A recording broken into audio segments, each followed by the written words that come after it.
Bonjour et bienvenue à la nouvelle émission d'Israël Torah, une nouvelle émission que je vais co-présenter ou seulement animer avec le Rav Brandt. Bonjour Rav Brandt. Bonjour. Bienvenue à Israël Torah. Merci. Alors cette petite émission qu'on va faire, ça va être une hebdomadaire qui va vous parler chaque semaine de la paracha.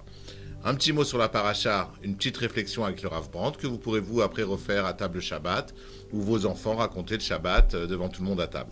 Alors, on va commencer avec la première paracha de l'année. La première paracha de l'année, celle-là je la connais. Hein. Autant les autres je les connais pas, mais là je la connais. Je crois que c'est Bereshit. C'est ça, Rav, il y a beaucoup à dire sur Bereshit. Énormément. Mais on va démarrer par un petit point de réflexion que vous avez trouvé intéressant. Je vous écoute. Bonjour. Parashat Bereshit nous parle de la création du monde. Akadosh Baruch Hu crée le monde en 6 jours, tout le monde le sait. Mais après la création du monde, il y a la création de l'homme.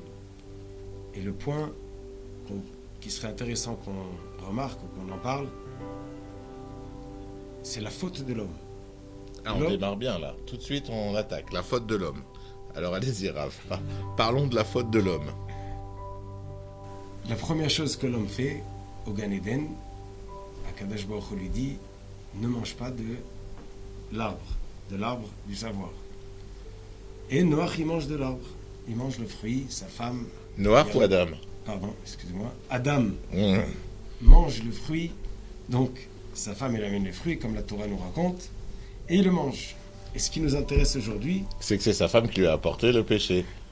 aussi, mais c'est pas notre sujet d'aujourd'hui. D'accord. Notre sujet aujourd'hui, c'est qu'est-ce que l'homme fait après la faute.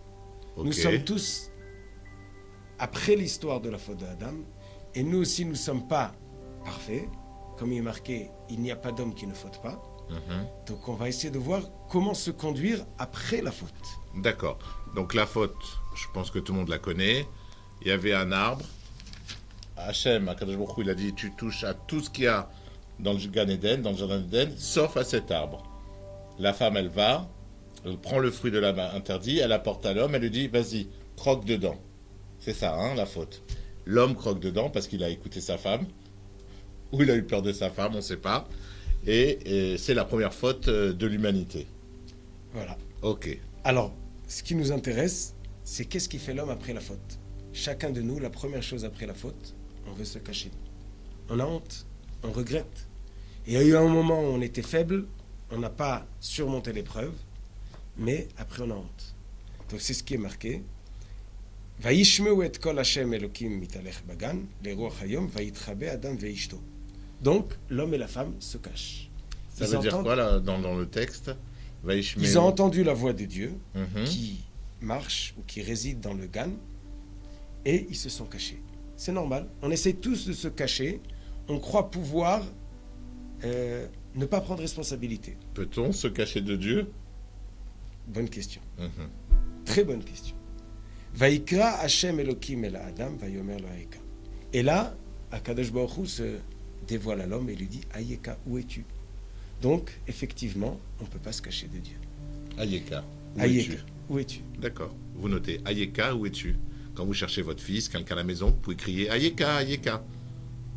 Mais on ne peut pas se cacher de Dieu, d'Akadosh Baruch Hu, c'est vrai. Mais que le fait qu'Akadosh Baruch Hu s'adresse à l'homme après la faute, Mhm. c'est ça qui est très intéressant. C'est que même après la faute, on n'a pas besoin de se sauver. C'est difficile, mais Akadosh Baruch Hu invite l'homme à discuter. Et là, Akadosh Baruch Hu parle et l'homme répond, il y a un dialogue. Où es-tu? La même chose, il se passe dans la suite. Chez Caïn et Hevel, donc les enfants de Adam et Chava, Caïn a une bonne initiative d'amener une offrande à Dieu. Donc son initiative, c'est d'amener un cadeau au Créateur du monde. Donc la Torah nous raconte, il va y avoir Caïn mi priya Adama mincha Hashem. Il amène une offrande. Qu'est-ce qu'il amène? Des fruits de la terre, donc ce qui lui a poussé. Hevel, son frère, voit la bonne initiative et il fait de même. Il va lui aussi prendre de son bétail. Hevel va prendre mi bechorot tsono, donc des meilleurs, le bechor de son bétail. Et là, Akadosh Baruch Hu va accepter, prendre, recevoir l'offrande de Hevel et non et non l'offrande à Donc Caïn. pour résumer, Caïn, il a l'initiative, c'est lui qui a la bonne idée, il dit je vais prendre dans mon champ des fruits, c'est ça, et je vais apporter en corban À Akadosh à Akadosh Baruch Hu. Son frère le voit, il dit je vais le copier, je vais faire pareil, mais il a fait mieux que lui. C'est-à-dire qu'il n'a pas seulement pris des fruits de son verger, Le il a meilleur. pris le meilleur de son bétail.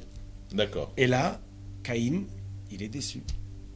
Parce que Dieu a accepté l'offrande en offrant le meilleur de Hevel, Evel, alors que lui qui a eu l'idée, mais qu'il n'a pas bien fait a priori, Il n'a il a donné peut-être des restes ou le pachout de son champ. Là, il n'a pas été accepté. donc, c'est vrai que ce n'est pas une faute, mais quand même, l'homme, il est déçu de ce qu'il a fait. Qu'est-ce qu'il fait, Caïn? Vayichar le Caïn me'od vayipu panav. Caïn était en colère. C'est-à-dire quoi en colère? Il était Énervé, énervé, déçu. dégoûté. Et qu'est-ce qu'il fait? Vayipu panav, sa face, elle tombe. Ça veut dire, il se renferme. C'est comme l'hérisson qui se renferme. Ça ressemble à ce qu'il a fait son père. Il s'est Il caché, s'est caché. lui s'est renfermé. Enfermé. C'est-à-dire qu'il n'a pas été au dialogue. Il ne sait pas qu'est-ce qu'on fait après qu'on est déçu, après qu'on a fauté, ou après que ça ne marche pas comme je pensais. Et là, la même chose, Akadosh Baruch Hu, il appelle le dialogue. Vayomer Hashem el Caïn, lama charalach. Pourquoi tu es en colère? Velama laflu panecha, pourquoi tu tombes? C'est-à-dire quoi, pourquoi? Mais je suis déçu. Et là, on a la phrase qui va nous accompagner toute l'humanité et toute notre vie. Et si on la comprend, on va pouvoir s'en sortir. Halo imtetiv se'et, il dit à Kadosh Baruch Hu. Si tu fais bien, je supporterai, ou tu supporteras, ou ça marchera. Veim lotetiv, et si tu fais pas bien, la petach chatadrovetz, à la porte, la faute t'attend. Donc Dieu il dit, tu peux arranger, tu peux faire bien. Tu peux faire tchouva, tu peux réparer. Voilà. Là, la suite, elle s'aggrave. Caïn n'a pas compris combien Dieu lui tend la main. Qu'est-ce qu'il a fait? Il était tellement mal de ce qui lui est arrivé. Il a vu l'objectif chez Hevel et il va le tuer. Et là, le premier meurtre de l'humanité, Caïn qui tue Hevel. Donc, il aggrave son cas au lieu d'accepter de se rapprocher. Toujours parce qu'il n'a pas voulu aller... Il sait peut-être pas comment se remettre là où il était. On tombe des fois, l'exemple, quelqu'un qui a une société, il fait faillite, c'est dur à se remonter. Quelqu'un qui a une défaite, ça peut être un divorce, ça peut être une défaite, dans toutes sortes de sujets. Un homme perdu, qu'est-ce qu'il fait? Caïn n'a pas compris et il va aggraver son cas. Il baisse les bras. Il baisse les bras et il aggrave son cas. Voilà. Parce qu'il baisse les bras, comme tu dis, il aggrave son cas. Et là, Akadosh Baruch Hu lui dit, le sang de ton frère, il est où? Et Caïn, il essaye pas seulement de se cacher, mais il fait comme s'il ne sait pas de quoi on parle. Est-ce que je suis le gardien du sang de mon frère? Donc tellement qu'il se sent mal de ce qu'il a fait, il va encore plus se cacher. Et là, Dieu va devoir le punir. Et quand Akadosh Baruch Hu lui dit, tu vas devoir être errant, là Caïn y comprend. Mais si je suis errant, les gens vont me tuer. Est-ce que je peux me cacher de Dieu? Et là Caïn y comprend. Hen gerashta oti hayom me'al pnei adama, tu m'as renvoyé de la terre. Ou mi panecha et sa terre, est-ce que je peux me cacher de toi? Vaïti na vanad ba'aretz vaya kol moti argeni. Si je suis errant dans le monde, celui qui va me trouver va me tuer. Caïn comprend que celui qui a tué, son sort, c'est qu'il faut qu'on le tue. Donc, il tombe tellement bas, et dans le trou, c'est là où il prend conscience. Je ne peux pas me cacher de Dieu. Alors, il avait possibilité de ne pas tomber si bas, puisqu'on lui avait proposé déjà, on lui avait tendu la main, on lui a dit pourquoi tu fais la tête. Il est resté dans son enfermement, il est descendu encore plus bas. Voilà. Ok. Et pour nous, c'est un enseignement que même encore plus bas, même quand il faut payer et qu'il va être errant, mais Dieu lui promet, je te donnerai un signe sur ton front que tout celui qui te voit ne te tuera pas 7 générations. Donc Caïn, après la faute, il a une promesse d'une vie où il va avoir 7 générations. Et qu'est-ce qui se passe dans la suite? C'est que pas seulement Caïn, pas seulement Adam, mais l'humanité entière va fauter. Et elle se développe 1500 ans. 1500 ans après le développement du monde, on arrive à un stade très grave. Et à la fin de la paracha, la Torah nous dit Vayinachem Hashem, Vayar Hashem ki rabba ra'at ha'adam ba'aretz. Dieu a vu qu'elle est grande ou beaucoup, le mal de l'homme est grand. Qui vechol yetzer marchevot libo ragra kol hayom. Tout ce qu'il pense toute la journée, c'est faire du mal. Vayinachem Hashem ki asa et ha'adam ba'aretz. Dieu a été triste. Vayit atzev libo. Il était attristé. Vayomer Hashem emche et ha'adam asher barati al pnei adama. Je vais détruire et effacer tout ce que j'ai créé. Mais même quand on arrive là, Venoach matzachen b'nei Hashem. Noach a matzachen. Il a eu grâce. Trouver grâce. Trouver grâce. Ah, Trouver c'est grâce. le beau mot. Trouver grâce Aux yeux de Dieu. Et l'humanité va continuer. Grâce à Noach. Grâce à Noach. Mais ce qui est intéressant pour nous, c'est qui est la femme de Noach qui va survivre avec lui. La femme de Noach, elle s'appelle Naama. C'est une arrière-petite-fille de Caïn. Comme ça, Rashi nous dit, quand on parle de Va'achot Tuval Caïn Naama.